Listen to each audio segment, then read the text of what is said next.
What's up, Team No T, and welcome back to UnWrapped. Well, this is not the video I planned on making today, but because so much is happening in this crazy regime that we're in, I just wanted to get some of my thoughts out there because I've got a lot. I've got a lot of them. But to start off, what has been on my mind this entire weekend is something that I guess we could call heartbreaking. It's not a mystery, it's not a conspiracy, or at least not the kind that we are used to.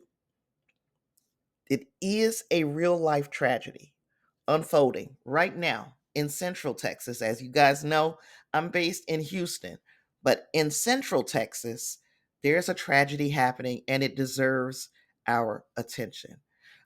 This past weekend, what should have been another stretch of summer fun turned into a nightmare in the Texas Hill Country. This is an area that's so used to flash floods, they call it Flash Flood Alley. And now that name seems more like a prophecy than just a cute little nickname. It is currently 2:15 p.m. on July 7th, and as of this recording, 90 people are gone. 75 of them are in one county, Kerr County alone. And the hardest hit was a place called Camp Mystic. That is a girls' summer camp right on the Guadalupe River. Now, 27 kids and counselors did not make it out, did not make it out alive. 10 girls and one counselor are still missing.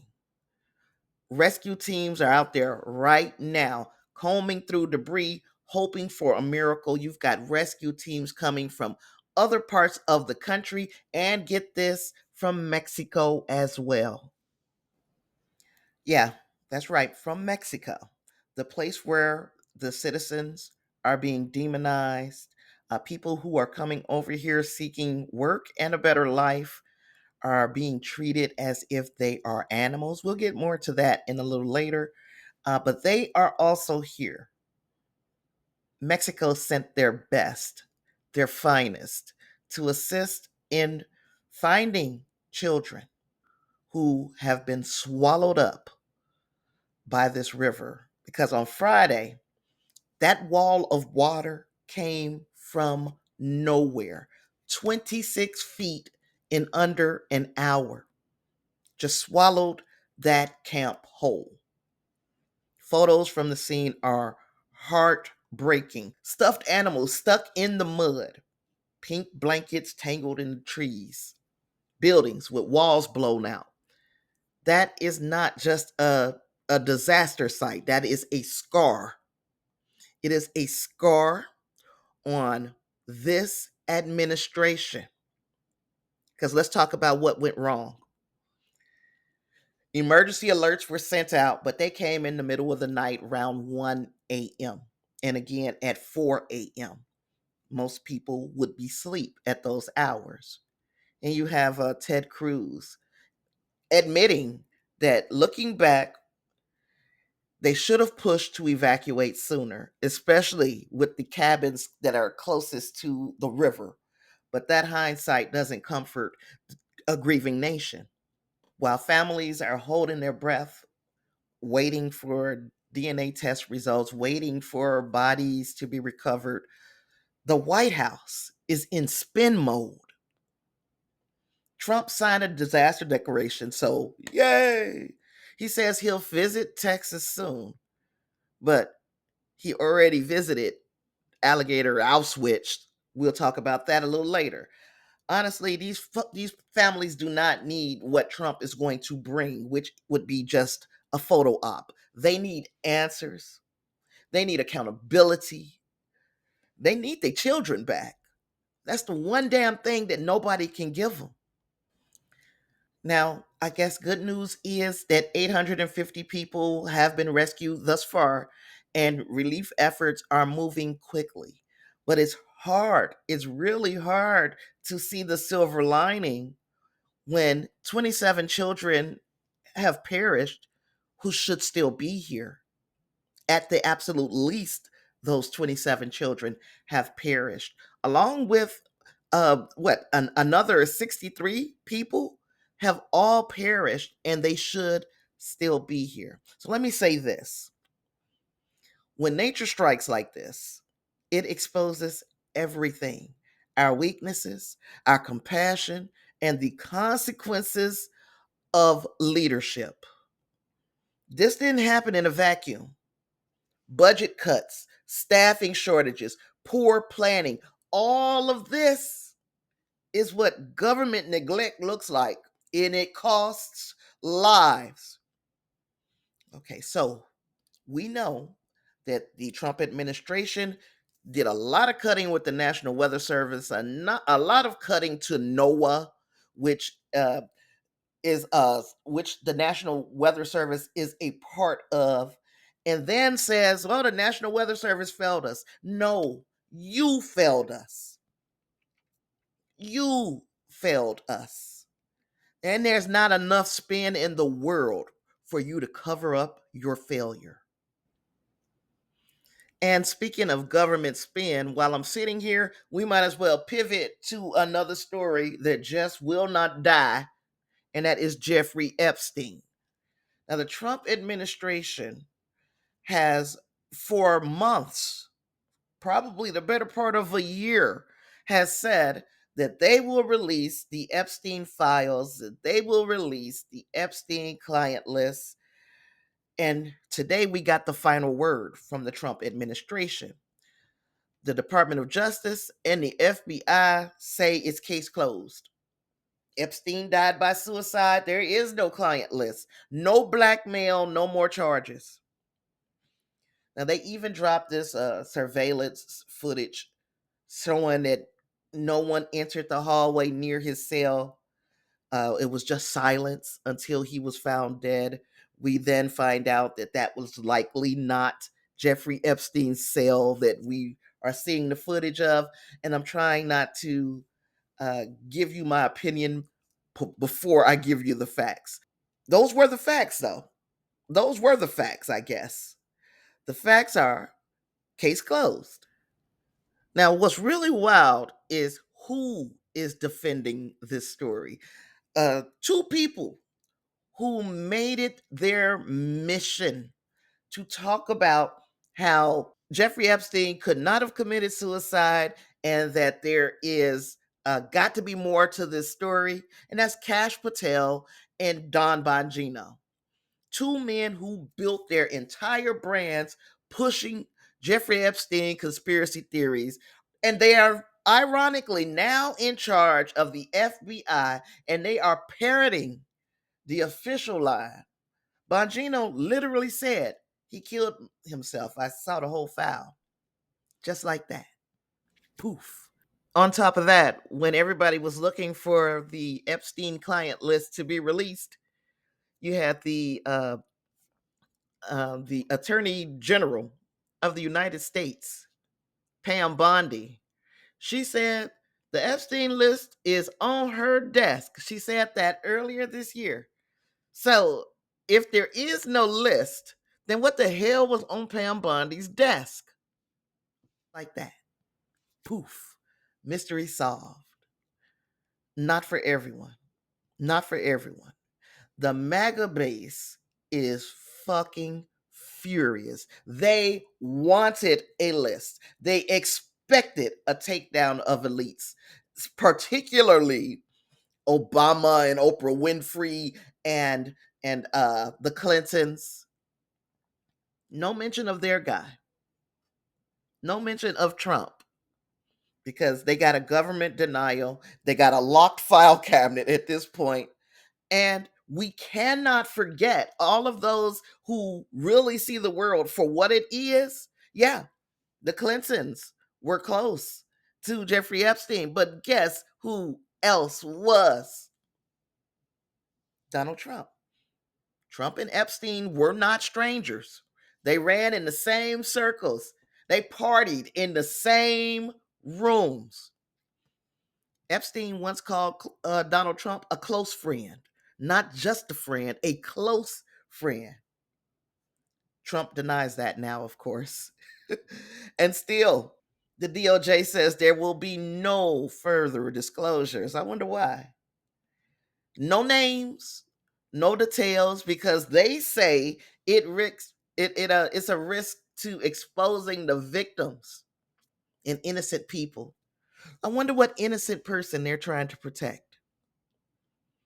Of course, they said they won't allow the release of child pornography, which I didn't particularly expect to see child pornography. But let's be real, this is telling you that something dark is buried in those files. But the story's over. At least that's the line. And somehow, that little silence is supposed to satisfy us. It doesn't. And I guess the last thing that I really want to hit on is Alligator Auschwitz. Trump and Florida officials have built a migrant detention camp in the middle of the Everglades on sacred land, also. Don't let that slip you. And they're calling it Alligator Alcatraz, but we are going to call it Alligator Auschwitz. Neither one is cute, by the way. Neither one of them is a joke, by the way. They calling it Alligator Alcatraz because he said, and this is Trump, he said that migrants need to learn to run from gators. You can't run in a straight line. You got to run in a zigzag line. He thinks this is funny. This is the world we're living in. Chain link fences, a barbed wire, swamps full of snakes and gators. All of it is deliberately designed to dehumanize and isolate these people. They turned a wildlife preserve into a political spectacle. All of this bullshit is made for MAGA TV. And just like always with this administration, the cruelty is the point. It's going to cost $450 million per year to keep that monstrosity up. And that is going to be paid with FEMA funds. You tell me what emergency is being solved here with the Alligator Auschwitz. He's already told people that are living in areas that get hurricanes that this will be the final hurricane season in his administration, that FEMA will be responsible for helping to rebuild if a hurricane devastates an area. But you got money for this. $450 million per year. So when people ask me, because I've had this question asked on social media and I've seen it asked of others. How can you smile? People are dying. How can you laugh? Or how do you find joy while all this is happening? So I guess I'm going to close with this little monologue. I'm going to give you some advice. That feeling of shock, that feeling of helplessness, see, that's new for you. For Black folks, brown folks, immigrants, queer folks, poor folks, this has always been the fight. We've been carrying this grief for generations. Name any year in American history. Any year, I'll wait. We will show you the struggle. We've been through administrations similar to this before. Because this is new to you. We've seen this movie. We know how it ends. We didn't just survive through slavery, through Jim Crow, the civil rights fight, Black Lives Matter. We didn't just survive. We kept fighting and we kept laughing. Because if we waited for justice, before we allowed ourselves to feel any joy, we would never, ever, ever know peace. Joy and feeling it at a time like this is part of the resistance. If we have any hope of winning this fight, everyone else has to learn how to do the same. You got to hold the grief and the joy in the same hand. You have to mourn what's happening, and you got to believe in the people who are trying to fix it. Because we don't rise after the fight, we rise while we're fighting. That's the way it is. That's the way it has to be. We're going to either rise together, or you're going to feel a whole lot of pain before you allow yourself to smile. Babies are still being born. People are still getting married. Our favorite teams, God forbid, they are still out there playing and performing, and people have the right to feel joy. Don't take that from them. Let's rise together.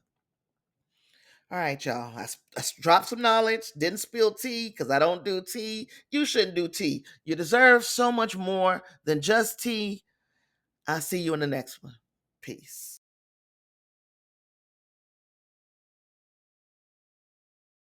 Every click, every share, y'all make us fly. Together we shine brighter than the sky. From shout outs to comments, we see every word. Y'all the reason Tasha's voice gets heard. Subscribers growing, lighten up the day. With your support, we'll never fade away. Thank you, UnWrapped family. Keep us strong, keep us strong. Your love and your faith help us move along, help us move along. Every click, every share, y'all make us fly, y'all make us fly. Together we shine brighter than the sky, brighter than the sky. Roll call for the peeps who keep it alive. Patron super chats all here on the drive. Tasha got the mic, but you fuel the vibe. This channel's a party and y'all keep it live. Monthly supporters, give y'all a cheer.